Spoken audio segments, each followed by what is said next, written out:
नमस्कार दर्शक बंधु ओडिशा तंत्रज्ञान को आपण हार्दिक स्वागत। आज गोटे अंगे निभा अनुभूति कहवाक जाऊँगी। यही अनुभूति गोटे बेताल पेषणर अनुभूति उपर आधारित। यही किछि दिन तले मो पाखक ब्रह्मपुर 3 जन लोक आसी से मैंने यूट्यूब चैनल देखिक आसी से 2 जन पुरुष आ जड़े स्त्री थे।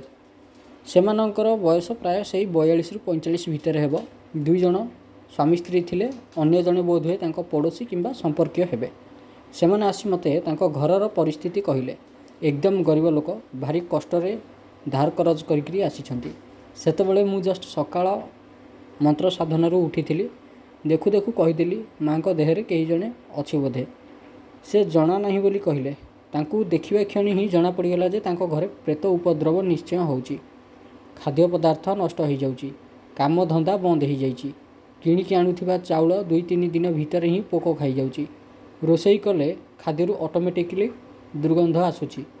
पुणी किछि समय पर भात रे मला झिटिपिटी भी बाहरुची। से परिवारर लोक बोधे 5 दिन हेब भोकरे थिले। किछि खाद्य परीक्षा पई सेमानक सामने रखिली। से माने खाइबा बेलकु ही सतकु सत ताहा मांस पिंडुला रे परिणत हो गला, जार उपरे लाल टकटक रक्त लागिथिला बहुथिला। एसबु देखि मोर आदौ संदेह नथिला कि एसबु हब बोली। ये काम केवल बेताल व्यतीत अन्य केही करिवेनी। तांकु पचारिली एसबु केमती कौन हैला। सेठू से कहिले जे तांकर जाने पड़ोशी अछि जे कि तांको घरे झगड़ा हेउथिबारु से आसी यांको घरे आश्रय नैथिले। किछि दिन परे दिने राति अधरे से घर छाड़िकी पळैला। 2 वर्ष परे फेरिकी आसिकी कहूची कि से घरे से रहिबो, ता व्यतीत अन्य केही से घरे रहिबेनी।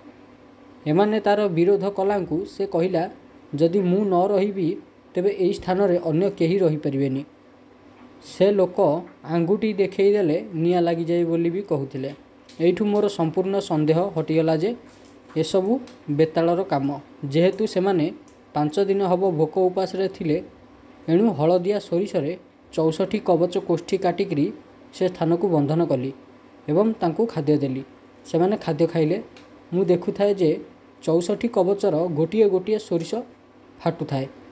बेताल भाविथिला कि 64 कवच कोठी को भांगी दवा बोली।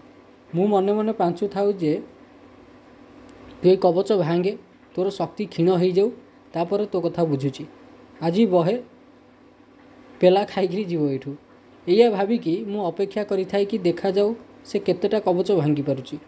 14टी कोष्ठी काटिबा भांगिबा परे से स्थान रे भूमिकंप करने को चेष्टा कला, किंतु विफल हैला। इटा पत्थर फिंगिबा को चेष्टा कला, किंतु 64 कवच घेरा भितर को से सब जिनिस आसी पार न थाए।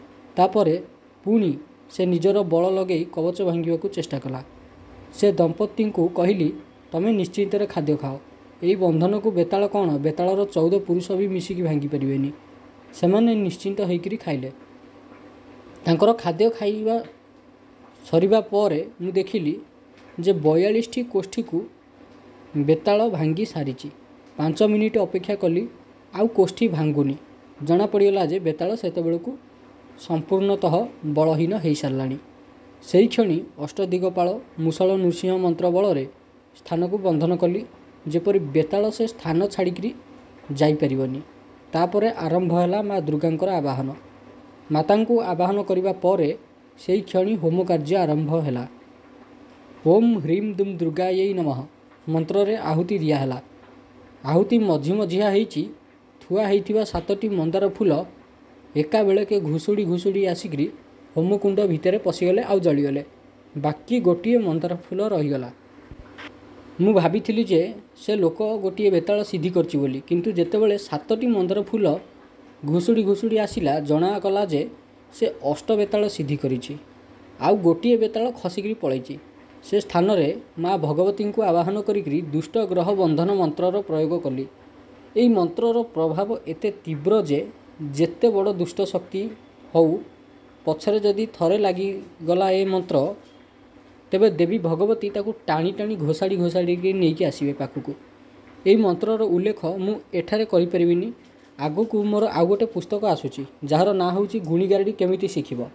सेही पुस्तक रे एही मंत्र तार विधि विषय उल्लेख अच्छी। ସେଇଟା ଏଇ କିଛି ଦିନ ଭିତରେ ହିଁ ଆସିଯିବ। ତାହା ଅନଲାଇନ୍ ପ୍ଲାଟଫର୍ମକୁ ଯିବ ନାହିଁ, ଡାଇରେକ୍ଟ PDF ଆସିବ। ସେଇ ମନ୍ତ୍ର କେଉଁଟା?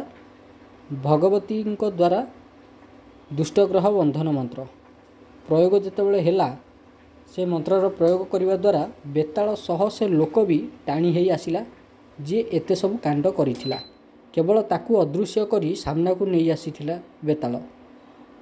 ସେ ଲୋକ ମୋତେ ଧମକ ଦେଲା କି ତୋତେ ମାରିଦେବି, ହାଣିଦେବି, ୟା କରିଦେବି, ତା କରିଦେବି, ହେଲେ ମୋର ଆହୁତି ଜାରି ରହିଥାଏ।